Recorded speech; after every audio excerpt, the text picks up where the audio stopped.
Hello, everybody, and welcome to the third ever episode of the XFFL Show. I am your host of this lovely show, as well as the owner of the New England Nexus, as well as the commissioner of the XFFL, Josh Mitchell, also known as Daddy T, whichever you may prefer. And today, just like the title says down here, we're going to be discussing predictions as well as previews for this season. More so previews for week one and predictions for the whole entire season. We're going to work with that.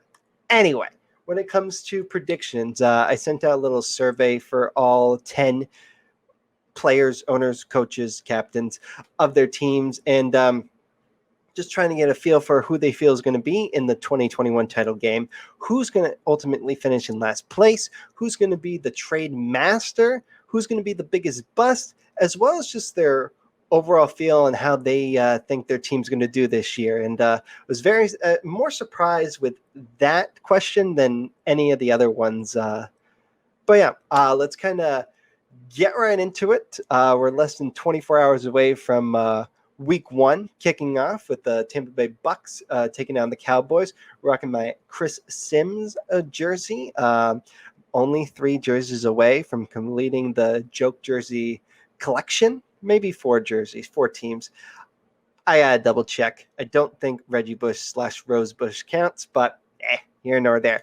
But yeah, let's kind of get right into it. And the first question I asked everyone in the XFFL, who is going to make the 2021 title game? Now, last year it was myself, however, in losing defeat to the Rochester Revenge and Scott Sheehan winning his first title. But how did everybody feel for this year? Just looking at the teams straight up, who do they have the most confidence in? And here's what they voted for. Now, again, I had everybody choose both people that will be in the championship game and not just one. Otherwise, it pretty much would have been them voting for themselves. So it's kind of more of a fair advantage of who they think they're going to face, or if they don't think they're going to do good, who they ultimately think they're going to see in the championship game. When you're looking at this, 6 votes for the Riverhead Blue Waves and Anthony Carragher. Followed by that was the Rochester Revenge with 4. Then Carpetbaggers and Zach Phillips got 3. I got 3. And then 4 teams got 1. That is the Charlotte Outlaws, the New York Potato Skins, the Alpine Extreme, and the Cleveland Clowns. Leaving the Big Ben Blackbeards and the Malone Mutiny not on this list. Now, I don't know how personally they're going to feel on this. Mr. Jeff and Mr. Chris, sound off. Let me know how you feel and how deeply it must hurt that none of your peers or, I guess, foes or friends or enemies for this season feel that you're just not good enough. And clearly looking at that, not going to make the championship game in their eyes. I mean, you said same about me because I didn't put you down there either. But hey, that's here nor there. So again, when you look at the sheet, looks like the Riverhead Blue Waves and the Rochester Revenge possibly in the 2021 title game. Maybe Scott Sheehan's going to do a repeat, or maybe finally Anthony Carragher gets his first XFFL championship with his stacked team of Derrick Henry, Dalvin Cook, Devontae Adams, and the rest of them. Or he flaps. I don't know. I'm just a guy that puts the little pie charts together. But moving on, quite the opposite now. Last place. Now, there has been some speculation with someone's draft who he did not draft. You know what? Let's just get right into it. It's Chris. Everyone pretty much voted for Chris. No, not really, but, 8 votes from the Malone Mutiny to be in last place. But the Extreme and the Charlotte Outlaws each got a vote as well. So I guess I'd be more upset if I'm Mike or Derek because they got the people that they wanted to draft. They weren't taking on a new team literally less than 2 hours after draft time. And for, again, your peers and your fellow XFFL people to say, yeah, I'm thinking last place. Maybe it stings a little bit. I want to know the feeling personally because nobody voted me for last place. So happy days over here. But yeah, overwhelming for the Malone Mutiny to finish in last place. But hey, it's not that bad. Picks are good. We do a not snake draft, so you would get the first pick in every single round. And heck, maybe you'll be one to make a lot of trades, which is a very great segue to who people believed would be the trade master for the XFFL. And let's take a look. Now, obviously, this one was not a runaway by any means, but a little bit of a gap. The New York Potato Skins, who did a lot of trades last year, got 5 votes. Followed by that were the Riverhead Blue Waves, followed by the New England Nexus. I am very flattered, everybody. And followed by that was the Malone Mutiny, which are already being projected to come in last place from everybody. So it kind of doesn't add up, but it also kind of does. Brian and the Potato Skins is known for his trades and just pushing them out there and actually getting them done. Anthony's known for sending some BS trades that don't get done. If I were to change this to who would send the most trades, it probably would be the Riverhead Blue Waves, but it's the most completed trades, even though it doesn't say completed, but most trades. I believe personally, because I voted for him as well, to be the New York Potato Skins. But again, I am flattered by everybody who said that I'd be the guy making the most trades. I don't know if that should be a compliment or not, coming to think of it, because that could just mean that I am folding the season and trading away players. Well, we're going to segue out of that real quick, and we're going to head to the biggest bust of the year. Now, I know I mentioned earlier in this video that the your team prediction section was kind of the most like shocking. I won't get into that. That'll be in literally like a minute or so. But here's what we had for the biggest bust. With 5 votes, it was the Alpine Extreme, and then a 5-way tie with the Clowns, the Nexus, the Potato Skins, the Rochester Revenge, and the North Carolina Carpetbaggers. Again, I wasn't expecting this for it to be half of this lovely pie chart to be for the Alpine Extreme to be the biggest bust. I'm curious as to why that's the case. Obviously sound off in the comments down below, or if you want to make a video response, I will definitely put it in for the next episode because that's what I love to do. Love doing this show for you, for me, for you, Yeah. But yeah, Alpine Extreme, biggest bust. Will it happen? And we we didn't really decipher what a bust means, but apparently they have there's already some high aspirations right there, but you're just not gonna meet it. So very interesting. Very interesting. But after that, and our final prediction that I sent to everyone in the XFFL, what's your team prediction? What do you feel that your team is going to do this year? Now, again, taking a look at this, I honestly thought everyone was going to say championship, except for maybe Chris, because again, Chris's situation in the Malone Mutiny is kind of different than everybody. But I was wrong. Take a look at this. 5 of us did say that we will be XFFL champion. Unfortunately, there can only be one. So I'm sorry to bust your bubble to the other 4 that put it, because I'm winning the XFFL title. We'll see. 3 said that they were making the playoffs. Didn't say they were winning the title, just make the playoffs. Some said wild card exit. Some said like finishing with a first round bye. It's like, okay, that's if you do better than that, that's great. And if you do worse, it's like, oh, okay, at least it didn't set the bar way too high. That's like if you're playing Madden and the game says, all right, pick a goal this year for your coach, and it's like 3 wins, 9 wins, make the playoffs, make the Super Bowl. And I think obviously 3 out of 10 of us just decided to do this one instead of all the way for aggressive for Super Bowl or XFL title for this. One person said just above 500 at a 9-8 record. Okay, if that's how you feel, again, I'm not gonna give away who put this on there. That's kind of up to your discretion if you want to release it. This was just a survey. And then one said losing record. I will spoil this one. It was the Malone Mutiny, and it was Chris that put this down. Again, we totally understand. Got a completely, I don't want to say a bad team, just a not truly formed team. I'm being really nice.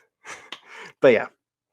So again, 5 of us think we're going to be XFFL champions. So there can only be one. And one of those 3 that says making playoffs wins the title, even better. Hey, if Chris decides that he's just going to have all like 20 of his rookies do fantastic this year and win the title, that would be the greatest underdog story ever made for fantasy football or in life. Who knows? We're switching gears.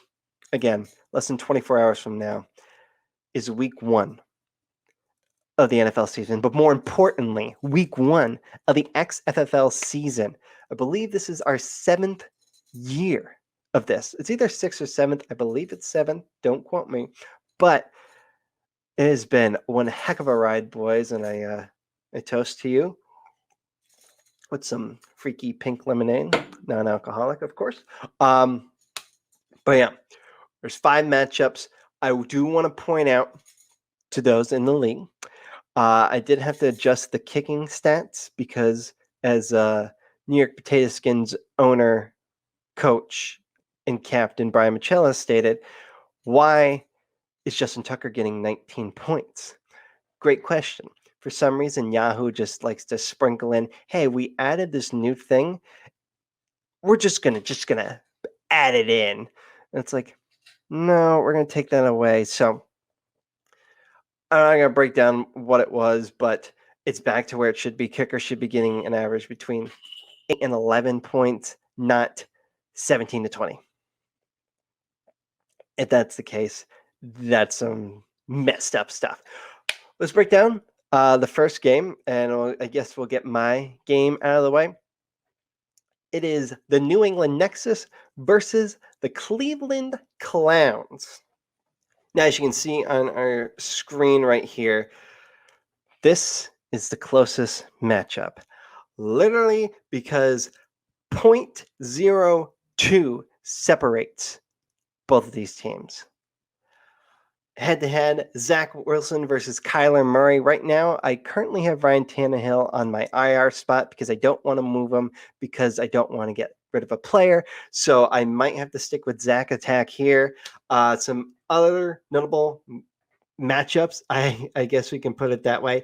Younghoe Koo and Tyler Bass. Again, we just mentioned the kicking thing, but these two should have a top 5 year for both of them, if not top 3 for both of them. They're both really good kickers. They both can kick from distance. They're both very accurate. So in a game where it's separated by 0.02, it's going to make a difference. Followed by that, the duo of Aaron Jones and Miles Sanders versus Nick Chubb and Damian Harris. It's kind of like really solid, proven players versus show me what you got. I know you did good last year, or some cases the year before. Can you do it this year? But yeah, 132.62 and 132.60. You're not going to get anything that's closer than that. I mean, technically you could, and you could have something that's a tie, but at least this so far looks like the game of the week. Again, just my opinion, since it is my team. But it should be an interesting game, to say the least, for week 1. Switching over to our next game is the Alpine Extreme versus the Rochester Revenge. Derek and the Alpine Extreme are projected to lose 143.72 to 142.15. Very close games. Pretty much like 80% of them are close games. There's one game that's not close, but we'll get into that in just a little bit. Key matchups to look forward to: Lamar Jackson versus Patrick Mahomes. Duh. Again, down the list, Alvin Kamara and Javonte Williams and Chris Carson and Trey Sermon. Again, more so, Alvin Kamara kind of is, we're going to get Alvin Kamara. Chris Carson, you don't really know, but when he's healthy, he's good. Trey Sermon's a rookie. Javonte Williams is a rookie. Rookie versus rookie running back. You'll love to see it. On top of that, Rochester Revenge for wide receivers is Justin Jefferson, Tyler Rocket, and Stephon Diggs, while Derek in the Alpine Extreme of Calvin Ridley, Adam, Total Thielen, and Corey Davis of the New York Jets. You don't say.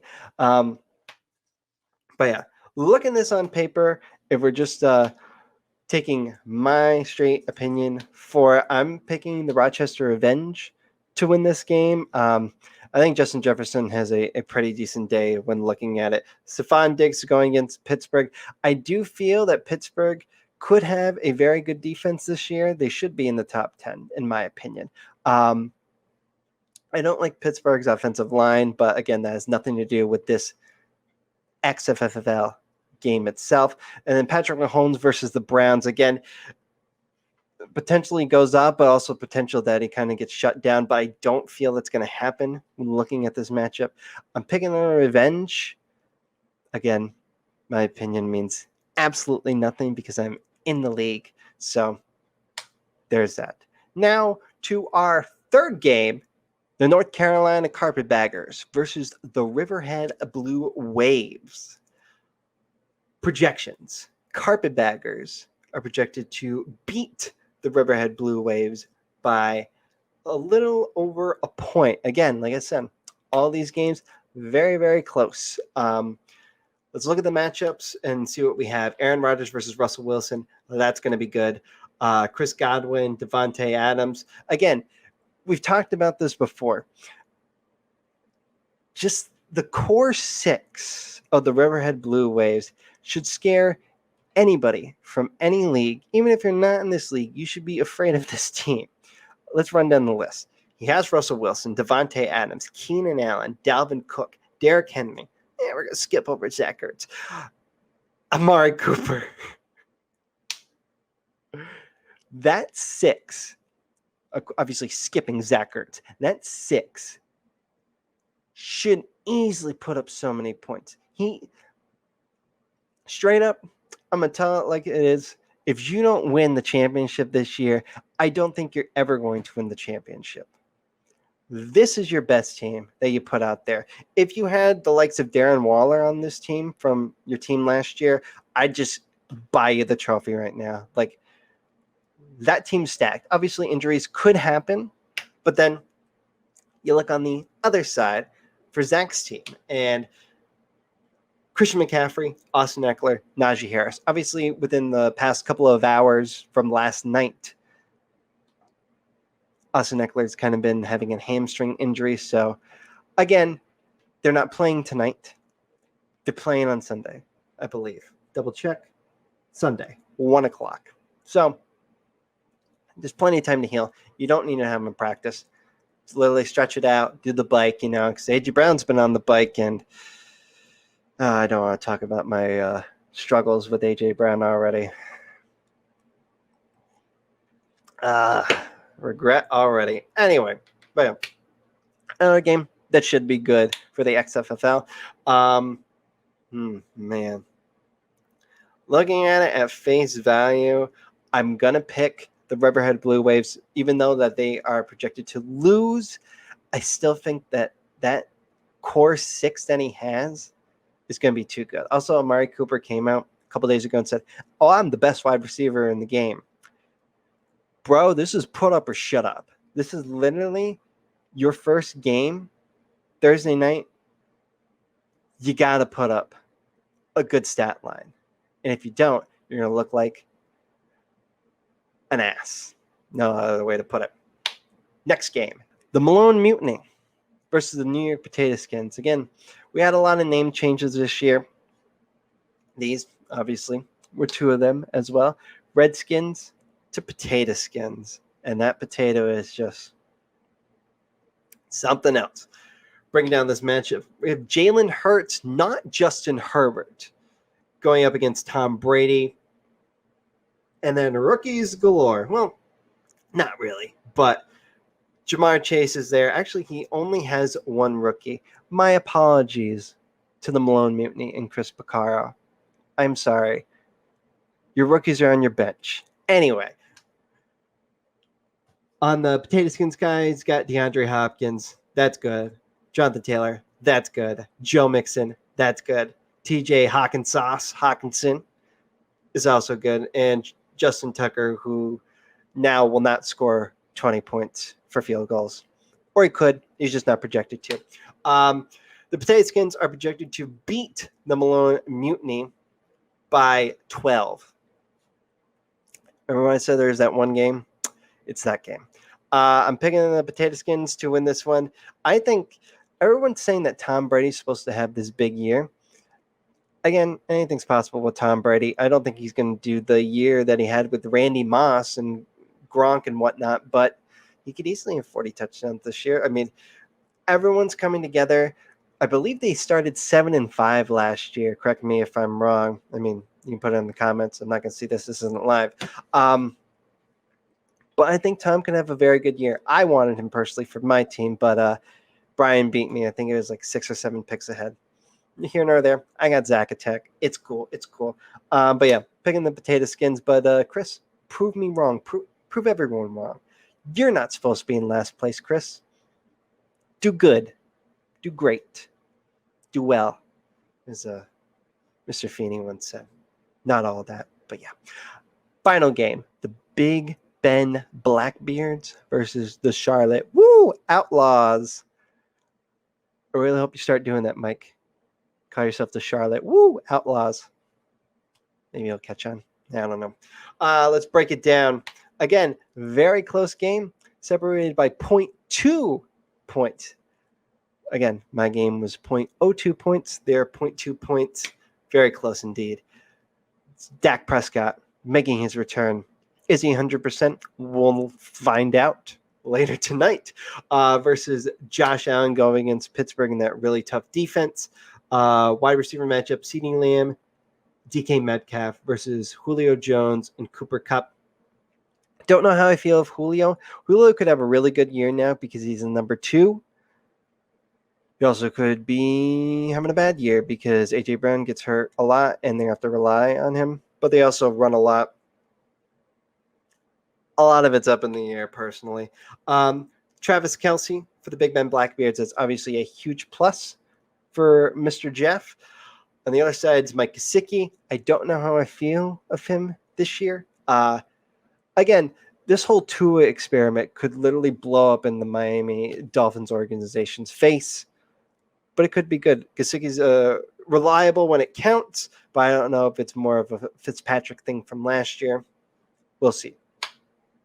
Again, this is a very, very close matchup.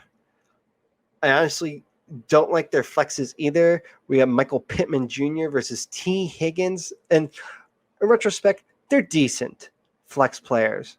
But on the other side of things, you got other people like Scott Sheehan that's got Justin Jefferson in his flex. Justin Jefferson, T. Higgins, Michael Pittman. You know which one I'm picking. But anyway, I honestly don't know which way to go. I'm going to pick the Big Ben Blackbeards on the sole fact that Saquon Barkley is not 100%. There's rumors that he's on a snap count. I think Devontae Booker is going to steal some touchdowns, if I'm being completely honest. I think Saquon Barkley has more of an opportunity to do some open field stuff. I'm thinking Devontae Booker has at least a 25% role, maybe a 20% role for week 1. I don't know. But that's just my gut feeling. In this game that's so close, I'm leaning towards the quote-unquote upset and choosing the Big Ben Blackbeard. So, again, here are the matchups, all 5 of them in a row. Who will walk away with the highest point total? Probably isn't going to be me, but hey, that's here nor there. Again, thank you for tuning in to the 3rd ever episode of the XFFL Show. We're going to come back next week with the results and previewing the following week's show. I shouldn't say show, more so like games. And maybe I'll have one of the guests on. I will probably, you know what? If you score the most points this coming week, you will be our next guest on the XFFL show. And if it's me, I'll do some cool thing where I edit and put both my faces on screen and interview myself. That's cool, I guess. But again, thank you for tuning in, and have a great first week of NFL football and fantasy football, boys. XFFL, it's kicking off. Later.